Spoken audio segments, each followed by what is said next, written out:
Sambil main panas matahari, kita mendapatkan UVB, saudara, yang dapat meningkatkan imunitas tubuh kita, saudaraku yang kasih. Haleluya. Saudara sudah berulang kali dan setiap hari saudara menaikkan yang namanya doa Bapa kami, doa yang diajarkan Yesus kepada kita. Apa dikatakan saudaraku yang kasih? Dikuduskanlah namamu, datanglah kerajaanmu, jadilah kehendakmu di bumi seperti di sorga. Perhatikan baik saudara. Jadi saudara, kalau kita katakan datanglah kerajaanmu, jadilah kehendakmu di bumi seperti di sorga, kita sudah merelakan hidup kita saudara. Kita harus menerima apapun yang menjadi kehendak Tuhan di bumi, bahkan nanti saudaraku yang kasih di sorga. Sebab itu perenungan pagi ini saya berikan judul saudaraku yang kasih, biarkan kehendaknya yang jadi. Karena kalau kehendak kita dan kehendak ego dan kehendak iblis yang jadi, maka saudaraku yang kasih, kita tidak akan pernah bisa terhibur dan kuat menghadapi hidup ini. Saudara, saya mau berkata kepada saudara bahwa musuh daripada kerajaan Allah itu bukan iblis lagi saat ini, tapi ego dan kekerasan kita saudara. Topos kita yaitu pikiran dan perasaan kita harus diubahkan. Ketika itu tidak berubah, maka kita tidak akan pernah bisa menerima apa-apa. Saudara, perhatikan baik, Matius 6 ayat 9-13 ini berkata, yang menjadi doa Bapa kami, dikatakan saudara, datanglah kerajaanmu, jadilah kehendakmu di bumi seperti di sorga.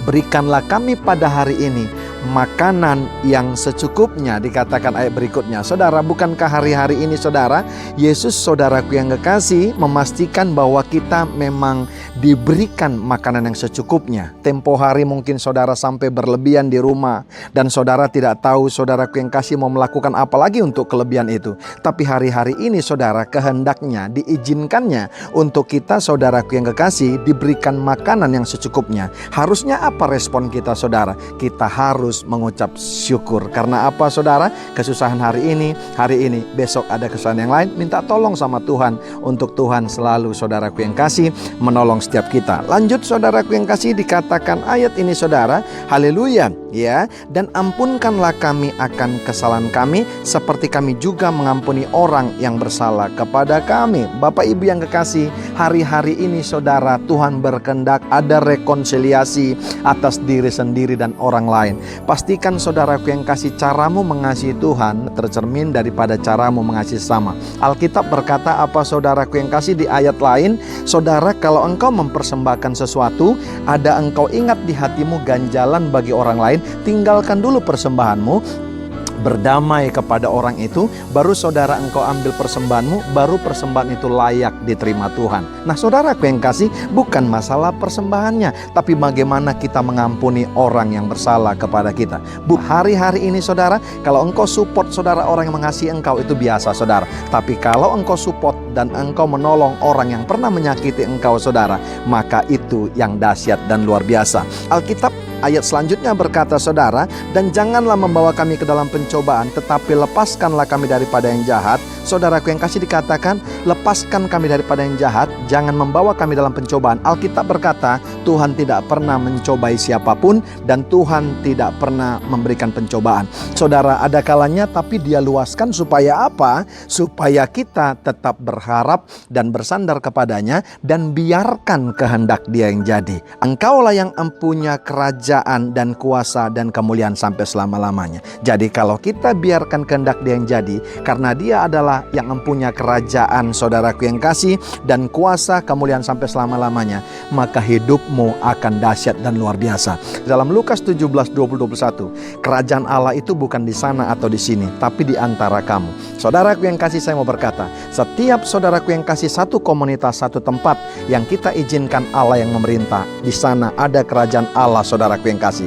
Berarti kerajaan Allah itu saudara, kita dipakai Tuhan untuk menjadi berkat juga bagi orang lain. Sebab itu biarkan kehendaknya yang jadi kepada kita. Yang pertama saya mau berkata kepada saudara, biarkan saudara saudara menikmati makanan yang secukupnya hari-hari ini. Ketika kita saudara yang secukupnya saja kita nikmati, maka rasa ucapan syukurnya luar biasa. Jangan lihat orang yang berkelebihan dan engkau saudara tidak akan pernah bisa mengucap syukur. Coba lihat saudara orang yang kekurangan, engkau pasti bisa mengucap syukur. Dan engkau berkata, cukup saudaraku yang kasih. Haleluya. Saudara, ampunkan kesalahan teman-temanmu, supaya engkau juga Tuhan ampunkan. Karena bukan masalah mengampuni, bukan bisa atau tidak bisa, tapi itu perintah Tuhan. Saudara, lihat baik, yang terakhir saya mau berkata, kalau sudah yang empunya kerajaan Allah, kuasa, kemuliaan sampai selama-lamanya, yang menjamin hidup kita, apalagi yang kita takutkan, saudaraku yang kekasih. Haleluya. Kerajaan Allah ada di tengah-tengah saudara ketika saudara membuat Allah yang memerintah hidupmu. Mari kita berdoa seperti doa yang diajarkan Yesus kepada kita, doa Bapa kami. Bapa kami yang di surga, dikuduskanlah namamu, datanglah kerajaanmu, jadilah kehendak-Mu di bumi seperti di surga. Berikanlah kami pada hari ini makanan kami yang secukupnya. Ampunkanlah kami akan kesalahan kami, seperti kami juga mengampuni orang yang bersalah kepada kami. Jangan membawa kami ke dalam pencobaan, lepaskan kami daripada yang jahat, karena Engkaulah yang punya kerajaan, kuasa, kemuliaan sampai selama-lamanya. Haleluya, haleluya, amin. Jangan izinkan iblis ambil bagian dalam kehidupan saudara, tapi biarkan kehendaknya yang jadi, supaya engkau terpelihara sempurna. Dari saya, Pendeta Royal Purba, buat sahabat-sahabat excellent. God bless you all.